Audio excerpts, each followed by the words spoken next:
Happy December, everyone! In the spirit of this season, this month we are covering the truest gospel from a galaxy far, far away. Thanks to Rogue One coming out December 16th, it's Canon Star Wars month. And what better way to celebrate the canon than by covering the best canon ongoing comic right now that wasn't ongoing. So massive spoilers for the 2015 Darth Vader comic incoming. You've been warned. On with the show! Vader Down Part 1.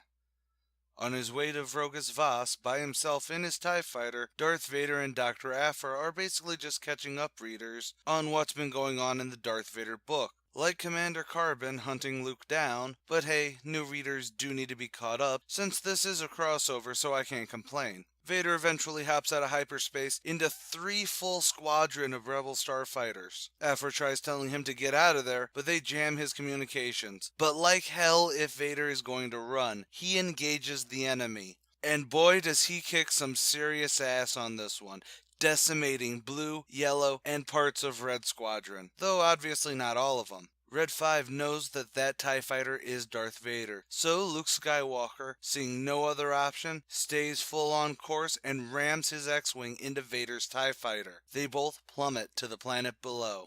The rebels on world begin to mobilize their forces. After all, this may be the only chance they get at finally eliminating Vader.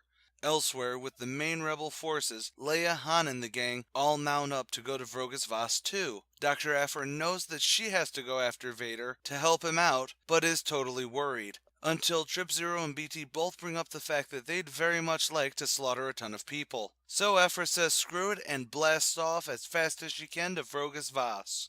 On Vrogas Vas, Y-Wings are flying over Vader's wreckage. As soon as they see him, they prepare to start their bombing run. Damn, they're really gonna glass the place just to stop Vader. To be fair, I think we've all done worse things against bosses though, so take that as it is. But Vader doesn't give them the chance as the Y-Wings start exploding mid-air. I'm assuming Vader used the Force. But Vader is not done. He's surrounded by legions of rebels. However, he just ignites his saber, ready for the combat.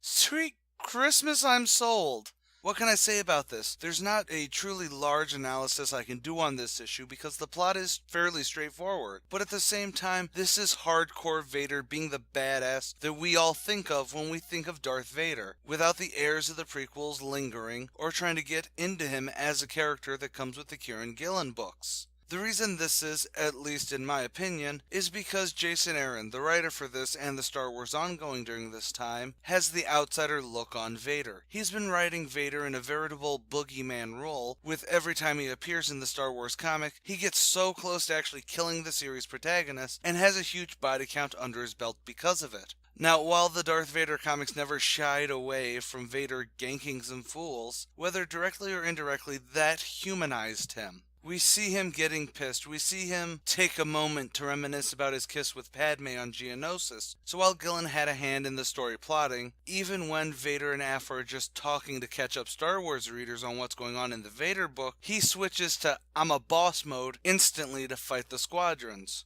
There's just a lot of awesome rolled into this, and this is just the setup issue. But it does the best thing an event starter can do. It gets you hyped to get to the next issue, and that is something that Marvel has not had a good track record with lately. But come back tomorrow as Vader decimates an entire army by himself in just the first couple pages.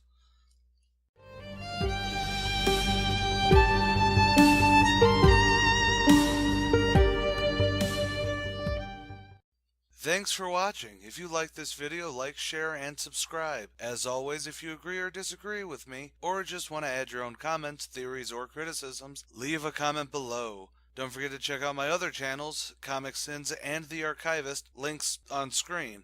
I also want to give a huge shout out to Star Wars Explained and Star Wars Theory. I may be talking about my views on Darth Vader comics this month, but both of these channels have been spectacular when dealing with the whole of Star Wars, both canon and legends. Links also on screen. And finally, my credits song is lifted from Taylor Davis's epic Star Wars medley. Check out her channel where she plays some epic violin. And as always, stay golden, Inklings.